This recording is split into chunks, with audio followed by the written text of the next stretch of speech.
তো বন্ধুরা চলে এলাম রান্নাঘরে। আর এই যে দেখতে পাচ্ছ পটল আর এই যে চিংড়ি মাছ, আলু দিয়ে পটল দিয়ে চিংড়ি মাছ দিয়ে রান্না করব। আর এই যে কড়াইতে তেল দিয়ে দিয়েছি, কড়াই গরম হয়েছে, তেলটা দিয়ে দিয়েছি। আর এই যে আমার আদা জিরে লঙ্কা শুকনো লঙ্কা বাটা আছে, আমি এই দিয়ে রান্না করব তরকারিটা। চলো দেখি কী করে রান্না করি। এই তেলটা গরম হয়ে গেলে আমি তেলের মধ্যে একটু ফোড়ন দেবো, সবটাই তোমাদের সঙ্গে শেয়ার করব। আর আমি এই দেখো তেল গরম হয়ে গেছে, জিরে শুকনো লঙ্কা তেজপাতা ফোড়ন দিয়ে দিলাম। আর আমার জিরে তেজপাতা শুকনো লঙ্কাটা দেখো লাল লাল হয়ে গেছে। এবার আমি আলুগুলো দিয়ে দেবো। আলুটা আমি ভেজে নেবো, আলু আর পটলটা ভেজে নেবো। তার আগে একটু নুনটা দিয়ে নিই। দেখো আমি স্বাদ মতো নুন দিয়ে দিলাম।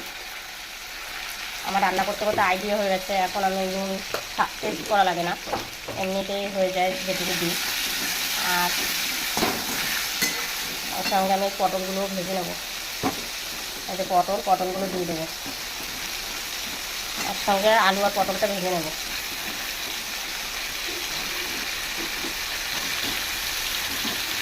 এই দিয়ে দিলাম। আর আলু পটলের তরকারিটা খেতে খুবই ভালো লাগে, মানে চিংড়ি মাছ দিয়ে। তোমরা অনেকেই খেয়েছো করে। আর আমি কীরকম রান্না করছি, আমি বেশি মশলা দেবো না, নিরামিষের মধ্যেই করবো, কিন্তু চিংড়ি মাছটা দেবো, পেঁয়াজ রসুনটা দেবো না।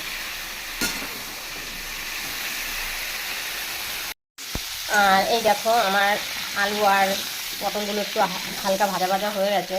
এবার আমি এর সঙ্গে পরিমাণ মতো হলুদ দেবো, হলুদ গুঁড়ো। এই যে আমি হলুদ গুঁড়ো দিয়ে দিলাম। আর তারপর আমি মশলাটা দেবো হলুদ গুঁড়োটা দেওয়ার পরে।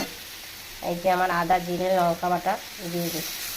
বেশি অনেকটা লাগবে না, এতটা লাগবে না, এখানে কিছুটা দেবো পরিমাণ মতো আর রেখে দেবো। ব্যাস, আর লাগবে না মশলা, এই মশলাতেই আমার রান্না হয়ে যাবে। এবার আমি মশলাটা ভালো করে একটু কষিয়ে নেব। দেখো মশলাটা প্রায় কষে এসছে, এখনও বাকি আছে। আর আমি এখন এর মধ্যে চিংড়ি মাছ দিয়ে দেবো কিছুটা।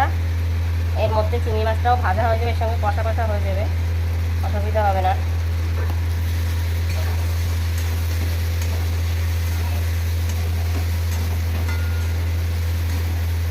চিংড়ি মাছটা দিয়ে দিয়েছি, আর এর সঙ্গে চিংড়ি মাছটাও কষে যাবে। আর চিংড়ি মাছটা এর সঙ্গে ভাজাও হয়ে যাবে, কোনো অসুবিধা হবে না। এরকম করে তোমরা খেয়ে দেখতে পারো। আর আমি চিংড়ি মাছটা ভেজে দিই না, কারণ শক্ত শক্ত হয়ে যায়, যার জন্য আমি এইভাবেই দিই, মশলার সঙ্গে একবারই কষিয়ে দিয়ে দিই। আর এই দেখো আমার চিংড়ি মাছটাও দেখো এখন ভাজা ভাজাও হয়ে গেছে। দেখো দেখো মশলার সঙ্গে। আর আমার এই দেখো তরকারিটা কষানো হয়ে গেছে। এখন আমি জল দেবো, লেগে যাচ্ছে কড়াইতে, দেখো এখন আমি জল দিয়ে দেবো, নাহলে আরও লেগে যাবে।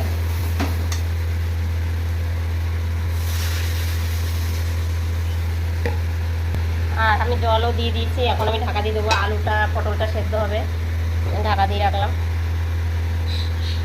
চলো বন্ধুরা দেখি কীরকম কী হলো। এই দেখো আমার তরকারি হয়েও এসছে।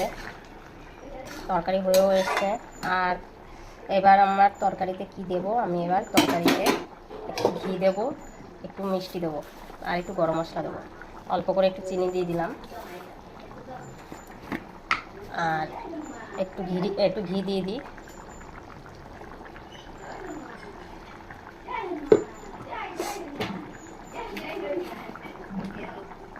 আর একটু গরম মশলা দিয়ে দিলাম। ব্যাস আমার রান্না কমপ্লিট। এবার আমি তরকারিটা নামিয়ে নেব। একটু ঝোল রাখবো, কারণ এটা দিয়ে খাওয়া হবে যেহেতু, আর খেতে খারাপ লাগে না। তোমরাও করে খেয়ে দেখতে পারো কেমন হয়। আর একটু সামান্য ঝোলটা টেনে গেলে নামিয়ে দেবো। তরকারিটা নামিয়ে নিয়েছি। দেখো আলু চিংড়ি মাছ দিয়ে পটল দিয়ে রান্না করেছি। আর কেমন হয়েছে প্লিজ কমেন্টে জানাবে। Tata bye bye, see you.